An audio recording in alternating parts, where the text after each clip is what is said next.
Friends, welcome back to Sanoos vlogs. ಇವತ್ತಿನ ವ್ಲಾಗಲ್ಲಿ ನಾನು ಗಂಟೆ ಸೊಪ್ಪಿನ ಪಲ್ಯ ಸ್ವಲ್ಪನೂ ಕಹಿ ಇಲ್ಲದೆ ಹೇಗೆ ಮಾಡೋದು ಅನ್ನೋದನ್ನು ಈ ವಿಡಿಯೋದಲ್ಲಿ ನಿಮಗೆ ತೋರಿಸ್ತಾ ಇದ್ದೀನಿ.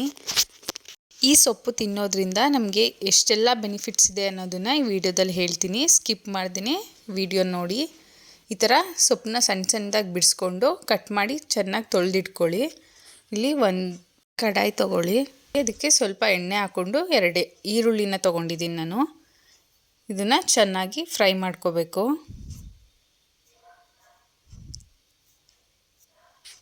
ಚೆನ್ನಾಗಿ ಫ್ರೈ ಮಾಡಿದ ಮೇಲೆ ನಾನಿಲ್ಲಿ 2 ಟೊಮೆಟೊನ ಸಣ್ಣ ಸಣ್ಣದಾಗಿ ಕಟ್ ಮಾಡಿ ಹಾಕ್ಕೊಂಡಿದ್ದೀನಿ.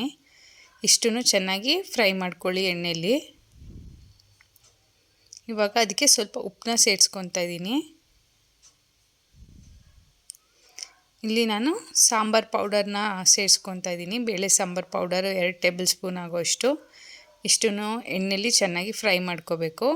ಇವಾಗ ಸೊಪ್ಪನ್ನ ನಾವು ಸಣ್ಣ ಸಣ್ಣದಾಗಿ ಕಟ್ ಮಾಡಿ ಇಟ್ಕೊಂಡಿರ್ತೀವಲ್ಲ, ಅದನ್ನು ಹಾಕ್ಕೊಂಡು ಎಣ್ಣೆಯಲ್ಲಿ ಚೆನ್ನಾಗಿ ಹುರ್ಕೋಬೇಕು. ಎಣ್ಣೆಲಿ ಚೆನ್ನಾಗಿ ಹುರಿಯೋದ್ರಿಂದ ಸ್ವಲ್ಪ ಕಹಿ ಅಂಶ ಹೋಗುತ್ತೆ. ಈ ಥರ ಚೆನ್ನಾಗಿ ಎಣ್ಣೆಯಲ್ಲಿ ಫ್ರೈ ಮಾಡ್ಕೊಂಡಿದ್ದಾದಮೇಲೆ ನಮಗೆ ಎಷ್ಟು ಬೇಕೋ ಅಷ್ಟು ನೀರನ್ನ ಸೇರಿಸ್ಕೋಬೇಕು. ಗಣಕೆ ಸೊಪ್ಪಲ್ಲಿ ವಿಟಮಿನ್ ಎ ಮತ್ತು ವಿಟಮಿನ್ B2, ವಿಟಮಿನ್ B3 ಇರೋದ್ರಿಂದ ಅನೇಕ ರೋಗಗಳಿಗೆ ಇದು ತುಂಬ ಒಳ್ಳೆಯ ಪರಿಹಾರ ಅಂತಲೇ ಹೇಳ್ಬೋದು ಈ ಸೊಪ್ಪು.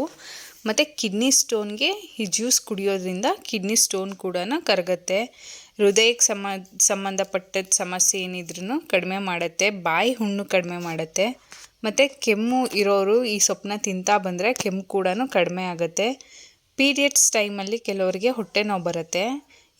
ಈ ಸೊಪ್ಪಿನ ಜ್ಯೂಸ್ ಕುಡಿಯೋದ್ರಿಂದ ಹೊಟ್ಟೆ ನೋವು ಕೂಡ ಕಡಿಮೆ ಆಗುತ್ತೆ. ಇಷ್ಟೆಲ್ಲ ಬೆನಿಫಿಟ್ಸ್ ಇರೋ ಈ ಸೊಪ್ಪನ್ನ ಅಟ್ಲೀಸ್ಟು 15 ದಿನಕ್ಕೆ ಒಮ್ಮೆ ಆದರೂ ನಾವು ಮಾಡ್ಕೊಂಡು ತಿನ್ನಬೇಕು. ಸೊ ಈ ಥರ ಪಲ್ಯ ಮಾಡೋದ್ರಿಂದ ಕಹಿ ಏನು ಅನಿಸಲ್ಲ ನಮಗೆ, ಆರಾಮಾಗಿ ತಿನ್ಬೋದು. ಇವಾಗ ನಾನು ಹುರಿಗಡಲೆನ ತೊಗೊತಾ ಇದ್ದೀನಿ. ಇದನ್ನು ಸ್ವಲ್ಪ ಪುಡಿ ಮಾಡಿ ಇದಕ್ಕೆ ಸೇರಿಸ್ಕೋಬೇಕು. ಇದು ಹಾಕೋದ್ರಿಂದ ಕಹಿ ಅಂಶ ಸ್ವಲ್ಪ ಕಡಿಮೆ ಆಗುತ್ತೆ. ಚೆನ್ನಾಗಿ ಮಿಕ್ಸ್ ಮಾಡ್ಕೊಳ್ಳಿ. ಅದನ್ನು ಮಿಕ್ಸ್ ಮಾಡಿ ಸ್ವಲ್ಪ ಬೇಯೋದಕ್ಕೆ ಬಿಡಿ. ಸ್ವಲ್ಪನೂ ಕಹಿ ಇರಲ್ಲ, ತುಂಬಾ ಚೆನ್ನಾಗಿರುತ್ತೆ. ಇದನ್ನು ಚಪಾತಿ ಜೊತೆ ಅನ್ನದ ಜೊತೆನೂ ಕೂಡ ತಿನ್ಬೋದು. ತುಂಬಾ ಚೆನ್ನಾಗಿರುತ್ತೆ. ಆರೋಗ್ಯಕ್ಕೂ ತುಂಬಾ ಒಳ್ಳೆಯದು. ಈ ವಿಡಿಯೋ ನಿಮಗೆ ಇಷ್ಟ ಆಗಿದ್ದರೆ ಲೈಕ್ ಮಾಡಿ, ಶೇರ್ ಮಾಡಿ, ಸಬ್ಸ್ಕ್ರೈಬ್ ಮಾಡಿ. Thank you.